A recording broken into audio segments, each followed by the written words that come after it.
choc politique de la semaine. Manuel Valls a ressorti des tiroirs de la Constitution l'article 49.3 pour faire passer la loi Macron. Nous étions à l'Assemblée jeudi lors du vote de la motion de censure déposée par l'UMP. Coup de com' analysé par Laetitia Crupas, Mathieu Préau, Yvan Le Borgne et Aïda Amara.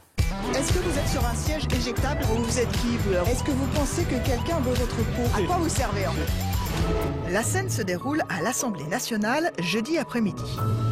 Et le coup de com' cette semaine, c'est le coup de force du gouvernement qui fait passer la loi Macron à coup de 49.3 et muselle dans la foulée les frondeurs. Le coup de tonnerre a retenti mardi. Le gouvernement fera tout pour que cette loi passe, parce que cette loi, elle est utile pour le pays et pour la France.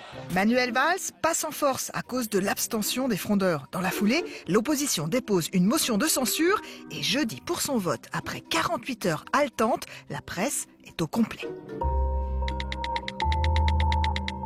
Et les journalistes sont en boucle. Vous seriez favorable à la création d'un groupe frondeur en dehors du PS? Ils n'ont plus leur place aujourd'hui, ces frondeurs, au sein du Parti socialiste. S'ils n'ont plus confiance dans ce gouvernement, s'ils ne sont pas d'accord avec les orientations de ce gouvernement, s'ils ont en tête de développer une autre majorité que celle qui existe, qu'ils le disent et qu'ils assument cette responsabilité. Au même moment, un frondeur, Pouria Amishrahi, est justement en duplex sur iTélé. Vous savez, je suis très surpris quand Bernard Stiglitz, économiste renommé, lorsque Thomas Piketty, un économiste renommé, font des propositions, c'est formidable. Et quand c'est nous, quand ce sont des députés, ça devient de l'irresponsabilité. Sa ligne de défense est ultra rodée. Est-ce qu'on peut juste discuter tranquillement de propositions que nous faisons, qui sont applaudies des deux mains quand ce sont des prix Nobel et qui sont balayées d'un revers de la main quand ce sont des parlementaires? Et il est ultra demandé par les journalistes français. Est-ce qu'on peut faire prendre 24 à 6h30 Et même étrangers. Are you going to vote to save the government? Yes, I don't want to see the government, comment on dit, chuter. Forcément, Pouria Amishrahi est le seul frondeur ce jour-là. Il y a eu comme un petit problème de coordination, comme nous le confirme son attaché de presse. Ils ont eu une réunion hier des frondeurs, quoi, où là ils ont discuté de comment ils réagissaient par rapport à ce qui s'était passé et quelle ligne entre guillemets ils tenaient, et c'est tout.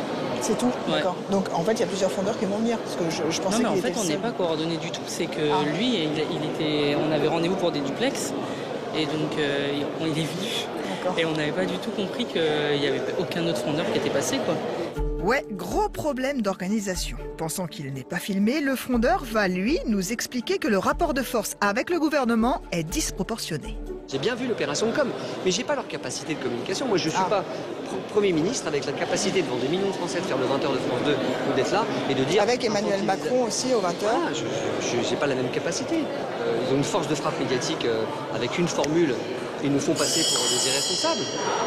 Qu'est-ce que je fais ? Et c'est encore Manuel Valls qui a le dernier mot dans l'hémicycle jeudi. Il n'y a pas de majorité alternative.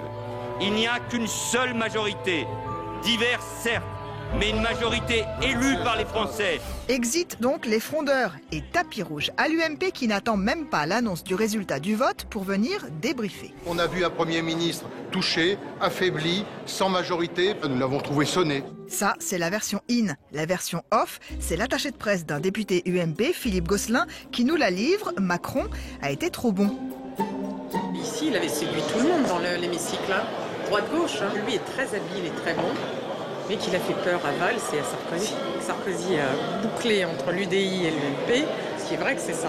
Et Valls, il a mis un petit 49.3, même si ça passait en disant « Tu vois, ta loi, elle a failli, voilà, c'est encore moi qui... » Ouais. Autre version avec l'UDI, Jean-Christophe Fromentin, qui n'a pas voté la motion de censure. Mais vous pensez vraiment qu'elle aurait pu passer cette loi ou pas? J'arrive pas à vous penser. Ils avaient, je pense, entre 6 et 8 voix d'avance. Pourquoi on fait ça?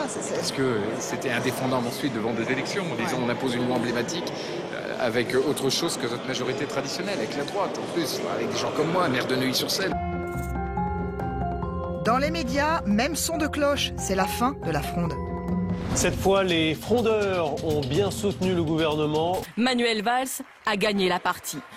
Moralité, en communication politique, la fin justifie les moyens.